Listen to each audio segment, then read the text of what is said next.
My name is Jackie Parker, and today we are talking about collaboration and natural resource management. So, what is collaboration? Collaboration, in its simplest terms, means working together. For collaboration to work, obviously you need participants, and these participants need to be working towards a goal, hopefully similar to each other. Why do people participate? They have a common purpose, desire to work together, or prevent conflict currently happening, or could to prevent conflict from happening in the future. How does this relate to natural resources management? How can this be defined with natural resources? This is collaboration between two groups to manage the natural world. A good example of this would be government agencies working with tribal groups or hunters on land or species management plans. And what does a spectrum of collaboration look like? My list here goes from most intense to least intense, starting with community control. This is our most intense form of collaboration.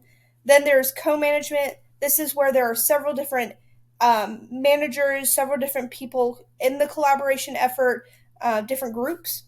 Then we have participation. Participation can look like volunteer work or a job within a collaborative effort. And then there's consultation, which is more so where you speak to each other about collaboration, but you don't necessarily participate together. And then, of course, we have no participation at all. So, what's a real life example of this? I think a good real life example of this is the National Estuary Program. This program originated from an amendment to the Clean Water Act, and these estuaries are voted on to gain federal protection. It's a very intense effort to become one of these estuaries. There's 28 of these estuaries in the program currently.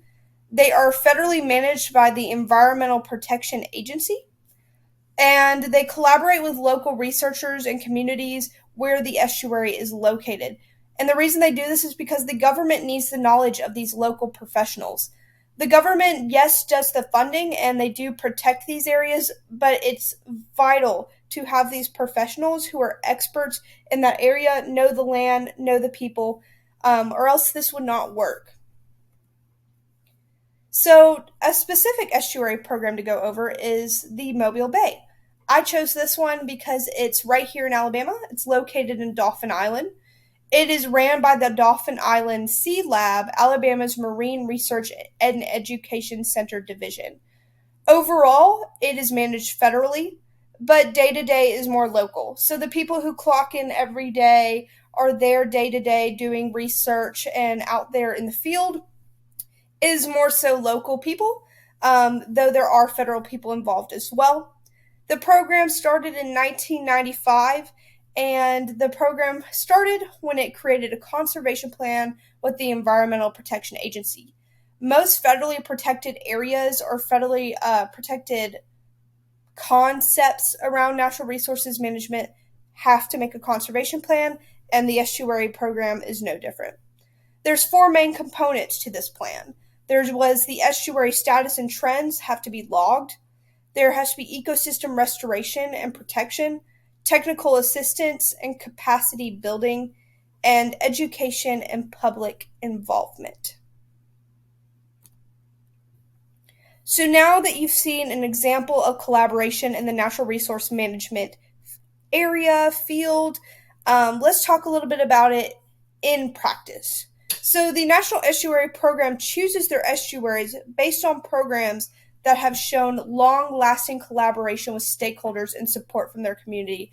One of the first things that these programs look for is estuaries that already have a lot of different stakeholders, a lot of collaboration happening for its protection if they're going to vote on it to be federally protected.